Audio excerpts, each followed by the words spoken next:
यह कहानी है एक किसान लेंशो की, जो पहाड़ों के बीच अपनी पत्नी और बच्चों के साथ खेत में काम करता था।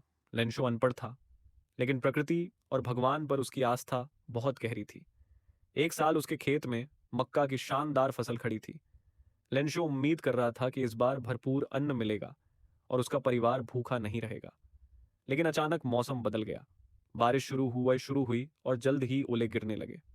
देखते ही देखते पूरी फसल बर्बाद हो गई। खेत उजड़ गए और लेंशो के पास खाने को कुछ भी नहीं बचा।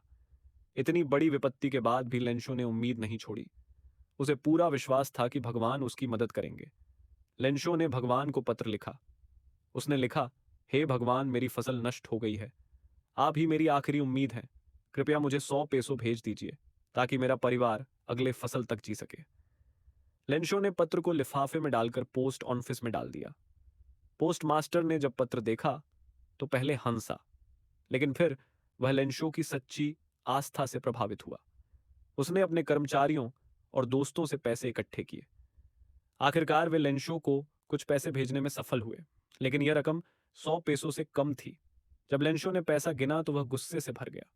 उसे यकीन था कि भगवान कभी अधूरी मदद नहीं भेजते। उसने सोचा, जरूर पोस्ट ऑफिस के कर्मचारी भगवान द्वारा भेजे पैसों में से कुछ चुरा गए हैं। लेंशो ने फिर भगवान को एक और पत्र लिखा। उसमें लिखा, हे भगवान, अगली बार पैसा सीधे मुझे भेजना। पोस्ट ऑफिस के लोग चोर हैं। और इस तरह यह कहानी हमें सिखाती है कि विश्वास कितना गहरा हो सकता है, कभी कभी अंधविश्वास तक। साथ ही यह भी कि दूसरों की मदद करने वाले लोग गुमनाम ही सही, पर सच्चे ईश्वर जैसे होते हैं।